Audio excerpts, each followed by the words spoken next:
Oke, baik. Terima kasih. Selamat pagi untuk rekan-rekan mahasiswa. Di hari ini kita akan mulai perkuliahan Ekonomi Internasional. Di tim KDBK di sini ada Pak Daniel Colin, saya sendiri Niko Benjamin, dan Pak Harbain. Dan materi yang akan kita bawakan di pertemuan ketiga ini adalah konsep perdagangan internasional berdasarkan pandangan merkantilisme klasik. Dan materi ini mohon disimak dan akan disajikan oleh Pak Harbain. Waktu dan tempat kita persilakan, Pak. Ya, Assalamualaikum warahmatullahi wabarakatuh. Selamat pagi menjelang siang pada adik-adik rekan mahasiswa. Jadi sini kita kemarin sudah belajar kita bab 1, bab 2 ekonomi internasional. Sekarang kita masuk bab 3 yaitu konsep perdagangan internasional berdasarkan pandangan merkantilisme klasik ya. Jadi di sini kalau kita mau cara membaca yang efektif, tengok kata-kata kuncinya ya. Jadi kata-kata kunci di sini saya buat garis tebal, bold, dan garis miring ya. Nah, jadi situ ada 31 konsep dan teori perdagangan internasional sejak yang termudah sampai ke hal yang kompleks dan realistis ya. Pertama, apa yang menjadi dasar dari perdagangan ya, the basis of trade ya. Yang kedua adalah bagaimana pola perdagangan, the pattern of trade ya. Jadi basis dari perdagangan itu apa saja yang menjadi keuntungan ya, the gains of trade ya, keuntungan dari perdagangan. Bagaimana cara keuntungannya, berapa besar keuntungan diperoleh, dan bagaimana keuntungan dibagi di antara negara yang saling berdagang ya, saling berhubungan perdagangan.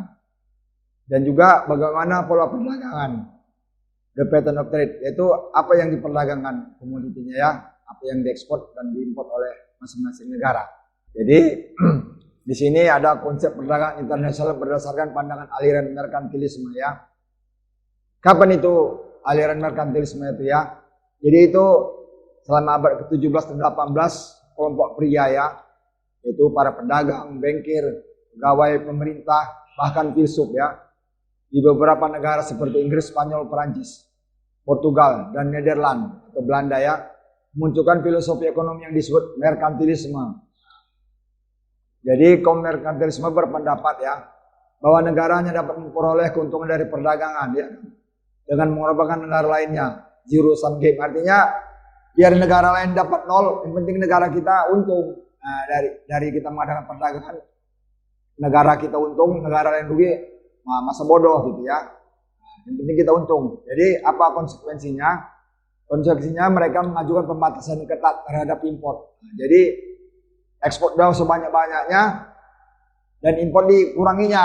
Nah, supaya pemasukannya lebih banyak ya. Yaitu bagaimana supaya ekspornya berkembang dan memberikan insentif terhadap ekspor. Nanti kemudahan ya, kemudian perizinan, bagaimana misalnya biaya bisa disubsidi atau gimana ya, supaya terangsanglah para eksportir ya.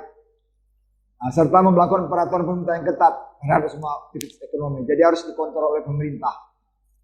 Jadi pandangan merkantilisme ini sangatlah penting ya, karena pemikiran Adam Smith dan David Ricardo. Pertama, Adam Smith dan David Ricardo ini bereaksi ya terhadap merkantilisme dan para negara yang terlalu dominan pemerintah di sini ya. Jadi nasionalisme itu kuat sekali ya. Nah, biar negara kita untung, negara lain rugi, tidak masalah. Yang penting kita untung terus. Nah, kedua juga kecenderungan munculnya kembali merkantilisme yang baru ya, pola baru ya. Karena semakin tingginya tingkat pengangguran ya di negara yang bersangkutan, sehingga mendorong pemerintah melakukan restriksi. Artinya pembatasannya, berarti membatasi impor. Jadi kalau impornya adalah peraturan diperketat atau kuotanya diperkenalkan atau ditambahkan supaya barang luar tidak begitu bebas masuk terhadap impor, agar dapat, maksudnya apa, mendorong produk domestik dan kesempatan kerja ya. Jadi supaya produk domestik itu berkembang dan kesempatan kerja negara tersebut bertambah. Jadi setelah itu ada konsep perdagangan internasional menurut keuntungan mutual Adam Smith ya, absolute advantage atau absolute cost. Jadi kapan ini? Jadi ilmu ekonomi dapat katakan lahir sejak publikasi buku Wealth of Nation ya, kesejahteraan bangsa ya, karya Adam Smith pada tahun 1776 ya. Smith mengatakan bahwa dua negara akan melakukan perdagangan secara sukarela ya, jika kedua negara tersebut memperoleh keuntungan. Jadi kalau kayak tadi itu satu untung satu rugi, itu tidak akan langgeng ya, tidak akan mau. Nah, jadi ini Smith di sini dia memprotes atas paham merkantilisme. Jadi harus dua-dua sama memperoleh keuntungan. Jika salah satu negara mengalami keuntungan, sedangkan negara lain mengalami kerugian, maka akan mendorong penolakan terhadap perdagangan. Jadi tidak akan langgeng. Satu aja untung, negara lain rugi, maulah, enak sendiri aja katanya kan. Jadi perdagangan antar negara didasarkan pada keuntungan absolut, salah satu negara harus memiliki keuntungan absolut. Jadi ini kata kuncinya kalau keuntungan absolut, salah satu negara harus memiliki keuntungan absolut. Tidak boleh dua-dua negara itu memiliki keuntungan absolut. Bisa juga, tapi nanti itu lain, itu namanya keunggulannya ya, bukan keunggulan absolut ya. Nah, jadi salah satu negara harus memiliki keuntungan absolut, kedua negara akan melakukan spesialisasi dalam memproduksi yang memiliki keuntungan absolut yang menukarkannya komoditi lain yang memiliki kerugian absolut ya. Contoh pada tabel 31.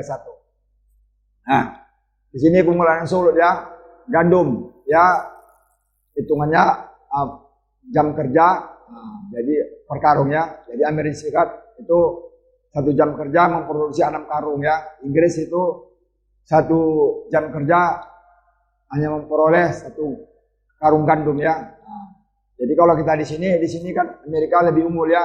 1 jam kerja Amerika dapat dia memproduksi 6, sementara Inggris 1. Di sini dia unggul absolut Amerika tuh di gandum ya. Nah, di kain ya, kain meter per jam. Kalau di Amerika Serikat cuma 4 meter deh ya, per 1 jam kerja ya. 1 jam kerja itu dapat 4 meter. Nah, kalau di Inggris bagaimana? Di Inggris ini 5 meter ya per jam, 1 jam kerja. 1 jam kerja itu memproduksi 5. Jadi tadi Amerika Serikat unggulnya keuntungan absolutnya di gandum, dia dapat produksi 6 ya. Sementara di Inggris cuma 1 ya. Nah, di kain Amerika kurang unggul. Nah, lebih unggul di Inggris sehingga terjadi perdagangan ya antara Amerika Serikat ke Inggris. Jadi Amerika Serikat mengekspor gandum, sementara Inggris tadi mengekspor juga kain ya. Jadi dari tabel 31 terlihat Amerika Serikat memiliki keunggulan absolut di bidang gandum karena 1 jam kerja dapat produksi 6 karung ya. Nah, sedangkan Inggris hanya 1 karung per jam ya. Itulah keunggulan absolut. Jadi Amerika unggul di gandum 1 jam dapat 6 karung ya. Sementara Inggris hanya 1 karung. Sementara Inggris memiliki keunggulan absolut di komoditi lain, di komoditi kain ya. Karena 1 jam dapat menghasilkan 5 meter. Sedang di Amerika Serikat hanya 4 meter. Nah, jadi tadi di gandum 6, Inggris 1, Amerika unggul ya. Di kain Inggris 4, Amerika 4, Inggris 5. Jadi lebih unggul Inggris. Jadi Amerika mengekspor gandum, Inggris mengekspor kain. Nah, jadi atau bila ditukarkan dalam negara masing, maka Amerika menukarkan 1 karung gandum dengan 4/6 ya. Maksudnya bagaimana itu? 4/6 itu dari mana itu? Nah, itu kan tadi kan.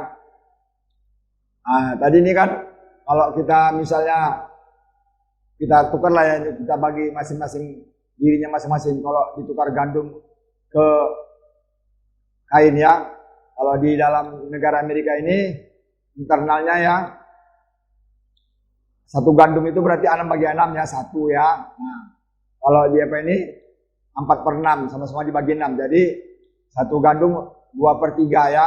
Nah, dapatnya. Kalau di apa ini di Inggris 1 gandum dapat 5 ya. Jadi situ bedanya ya. Jadi di sana dibagi 1 ya.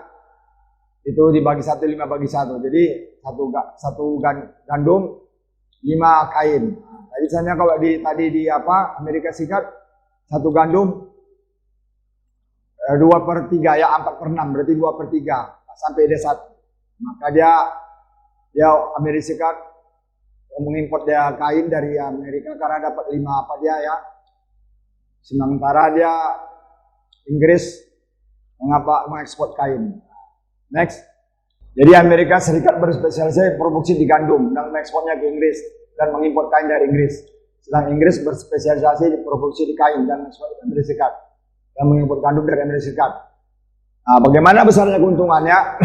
Tadi kan kalau di dalam negeri Amerika itu kan anam gandum cuma dapat 4 kain, ya kan? Dia maunya minimal anam gandum juga 6 kain dapat dia. Nah, jadi tadi dia cuma dapat dia 2/3, ya kan? Jadi selisihnya kalau dia 6 dengan 4 kan 2, ya. Kalau dia tukarkan ke Inggris ya sama-sama dapat 6, ya. Kalau di Inggris dapat 6, tukarkan 6, dapat 6 dia. Sama ya, 1/1, 6/6. Kalau sementara dia di dalam negerinya dia dapat 4, berarti dia untung dia 2, ya. Itulah dapat 2 kain, ya. Jadi tukar dari gandum ke kain, ya. Karena dia kan lebih untung di gandum, maka dia mengimpor dia kain dari Inggris. Apalah 2 kain, maksudnya 6 gandum ditukarkan 6 kain dari Inggris. Nah, dari mana 2 kain? Tadi kan di dalam negeri dia kan dia cuma dapat 4 kain. Nah, karena dia mengekspor dia dari gandum Amerika ke Inggris. Nah, dia juga mengimpor dari Inggris ke Amerika. Jadi dapat dia 2 kain keuntungannya. Atau kalau dihitung itu setengah jam, ya, 2/4, ya. Jadi tadi kan 1 jam dia kan dapat 4. Ini karena dapat untungnya 2, berarti 2/4, ya, setengah jam tuh. Karena berproduksi 1 jam kerja 4 meter, ya. Karena AS menginginkan menukarkan gandumnya dengan kain 6G, ya, sama 6K, ya. Nah, itu tadi, ya. Amerika Serikat tuh menukarkannya maunya dia 6 gandum dengan 6 kain. Dia tidak mau dengan 4 kain di dalam negerinya. Karena di dalam negerinya nilai tukar hanya 6 gandum sama dengan 4 kain. Sedangkan keuntungan di Inggris 24 kain, ya. Dari mana, ya? 5 jam dia kainkan di apa? Dia tadi kan dari gandum tukar ke kain, ya. Jadi tadi kan 1/5 dia di negara Inggris, ya. Tadi kan di Amerika 6 dengan 4. Jadi itu dari 5 jam. Itu kali 6 jam gandum dari 30, ya. Sementara Amerika tuh Inggris itu hanya bersedia menukarkan 6 kain saja, karena Amerika kan maunya 6 gandum ke 6 kain. Ya kalau lebih boleh saja Inggris, tapi Inggris nggak mau karena dia Amerika berharap cuma dapat mau menukar 6 kain, dia ngapain dia dikasih lebih. Jadi otomatis untungnya dari situ 24 kain, berarti 30 kain dikurang 6 kain jadi 24 kain. Itulah keuntungannya. Nah, jadi di sini tadi dengan dia berdagang dengan Inggris, Amerika mendapatkan untung dia 2 kain, ya. Kalau dalam negeri tadi dia ada untungnya. Dan dia berdagang dengan Inggris dia mendapat 2 kain. Sementara Inggris memperoleh dia keuntungan 24 kain, ya. Nah, kenapa nih kok bisa sini 2 kain, sini 24? Itu tidak masalah. Masalah besarnya perbedaan keuntungan tidak menjadi. Yang penting kedua negara sama-sama beruntung. Itulah artinya keuntungan absolut, ya. Jadi walaupun misalnya di sini sedikit, sini banyak, tapi sama-sama untung. Karena apa? Kalau di dalam negeri ditukarkannya cuma 4 kain dia dapatnya. Nah, sementara kalau ditukarkannya ke Inggris, dia dapat 6 kain, ya. Kenapa juga Inggris nggak mau menambahkan jadi 8 kain, ya? Orang dia minta 6 kain, ngapain ditambah-tambah rugi dia? Jadi maka Inggris dapat memperoleh keuntungan 24 kain. Jadi kunci dari sini dia ditukar dari gandum ke kain, ya, itu aja. Nah, selanjutnya kita masuk ke konsep perdagangan internasional menurut keunggulan komparatif David Ricardo, comparative advantage atau comparative cost, ya. Hukum keunggulan komparatif. David Ricardo pada tahun 1817 menerbitkan buku Principle of Political Economic Taxation, ya, dasar-dasar politik ekonomi dan pajak, ya, yang berisi penjelasan mengenai hukum keunggulan komparatif, ya. Menurut hukum tersebut, meskipun sebuah negara kurang efisien, nanti kurang beruntung. Artinya dua-dua negara ini satu negara ini memiliki keuntungan absolut. Artinya kan kalau secara absolut tadi kan negara Amerika secara untung di gandum, negara Inggris untung dia di kain. Tapi di sini kita lihat di hukum kooperatif gandum di sini produksinya 6, ya, sementara Inggris 1 lebih tinggi Amerika, untung Amerika kan. Nah kita tengok juga kain. Di sini juga produksinya 4, ya, kan untung juga Amerika, Inggris 2. Jadi kalau menurut absolut itu tidak bisa dilaksanakan. Nah, kalau di komparatif bisa tidak? Bisa. Tapi nanti di sini ada apa proporsi atau dasar nilai tukar time of trade ya, dasar hukumnya ya. Jadi menurut hukum tersebut meskipun sebuah negara koefisien dibanding atau memiliki kerugian absolut terhadap negara lain dalam memproduksi komoditi, namun masih terdapat dasar untuk perdagangan yang menguntungkan kedua belah pihak. Negara pertama harus melakukan spesialisasi dalam memproduksi dan mengekspor komoditi yang memiliki kerugian absolut yang lebih kecil ya. Itu dia. Ini merupakan komoditi dengan keunggulan komparatif dan mengimpor komoditi yang memiliki kerugian absolut yang besar, mungkin lebih komparatif. Next. Jadi bila dilihat dari tabel 32, AS unggul di kedua komoditi ya dibanding Inggris, yaitu 6 gandum 4 kain, sedangkan Inggris hanya 1 gandum dan 2 kain. Namun bila kita lihat dari tabel 31, kalau dapat kita lihat nilai tukar time of trade. Nah, jadi kita di sini harus memukar, ya kan? Jadi kalau nilai tukar di dalam negerinya ya, dari gandum ke kain ya, 1 gandum tadi kan,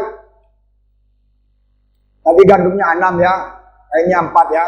Nah, jadi kita kalau nilai tukarnya itu dari gandum ke kain, gandumnya itu jadikan 1 ya, supaya memudahkan nilai tukarnya, ya kan? Itu dibagi 6 dia.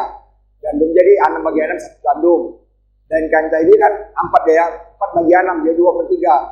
Jadi nilai tukarnya 1 gandum di dalam negeri hanya dapat 2/3 kain, sampai 1 meter ya.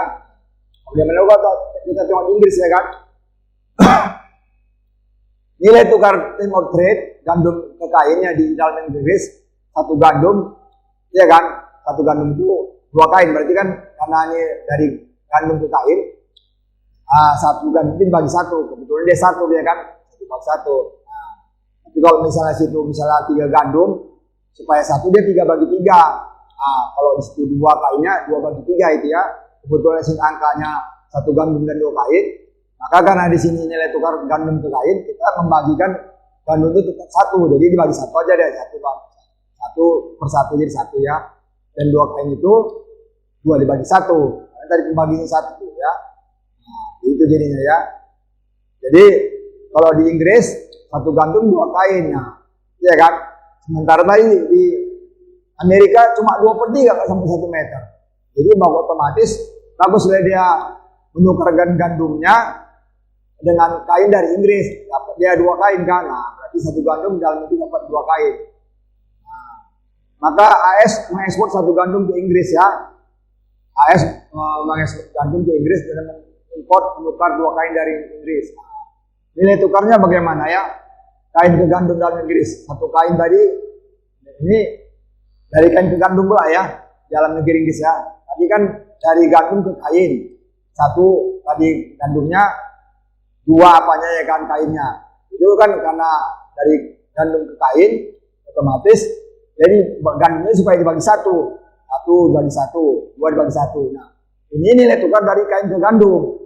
Jadi kan gandumnya 2 di Inggris ya kan, supaya 1 kain itu bagaimana dibagi 2 ya kan, 1 kain. Nah, itu setengah gandum itu bagaimana dibagi 2 juga dia, supaya artinya kita karena nilai tukar kita dari kain ke gandum ya, itu kuncinya, kata kuncinya. Kalau katanya nilai tukar dari gandum ke kain, nah usahakan gandum itu menjadi 1 ya. Nah, kain itu bagaimana dibagikan, berapa pembaginya di gandum tadi. Nah, ini gitu juga ya.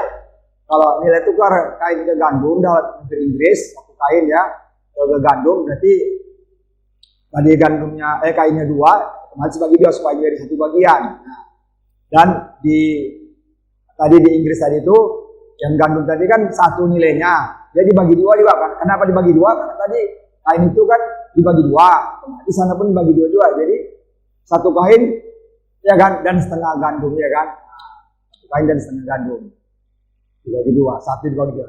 Yang berarti 1 kain dalam Inggris hanya dapat setengah gandum, sedikit ya kan.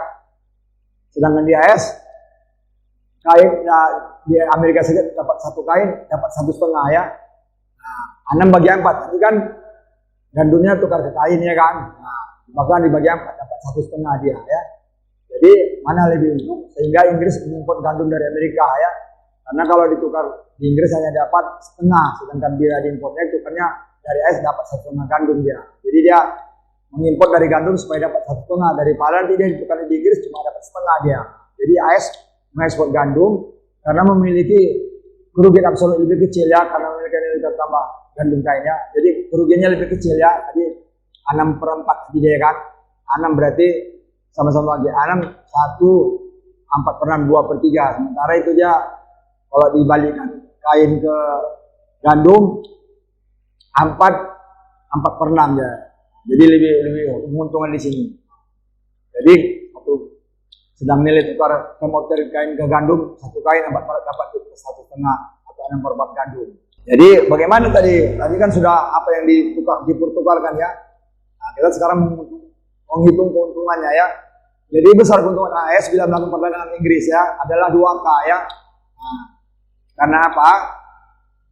Tadi kan kalau dia di Inggris, di Amerika dalam negerinya cuma dapat 4 kain aja dia kan dari gandum ya kan. Ke kain cuma dapat 2 kain aja dia. Nah, kalau di Inggris ya karena 6 gandum AS dapat tukar 6 kain di Inggris ya, itu 6 kain. Jadi bila Inggris berdagang dengan Amerika berdagang dengan Inggris, dia dapat 6 kain. Tapi kalau di dalam negerinya cuma dapat dia 4 kain ya. Jadi otomatis selisih tadi 6 kain yang di Inggris dikurang 4 kainnya di Amerika, jadi dapatlah 2 kain. Itulah keuntungan Amerika bila berdagang Inggris. Nah, sedangkan Inggris memperoleh keuntungan ada 6K ya kan. Dari mana 6K? Karena Inggris hanya bersedia menukarkan dari 6 gandum tadi ke 6 kain aja. Karena itu yang setara dia 6 gandum di sana, 6 kain, atau 1 gandum di Amerika, 1 kain di Inggris. Jadi dia tidak mau lebih. Nah, itulah karena apa mau Amerika mau? Karena kalau ditukar dalam negeri cuma dapat 4 kain aja dia ya kan.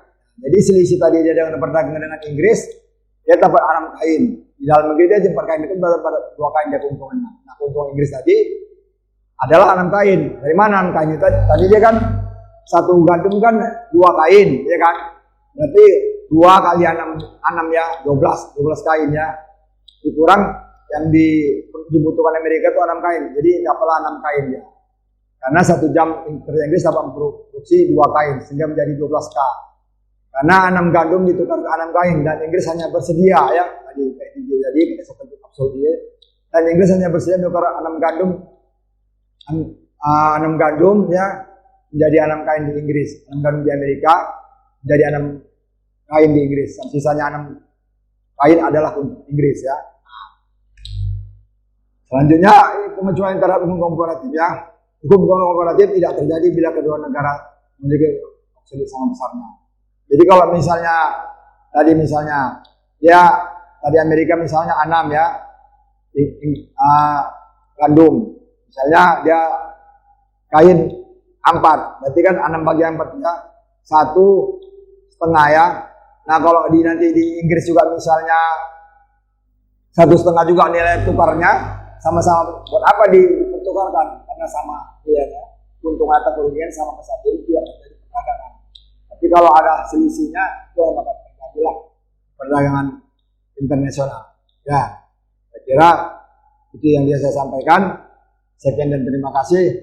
Dan nanti kalau ada yang kurang jelas dapat dipertanyakan ke kami. Terima kasih.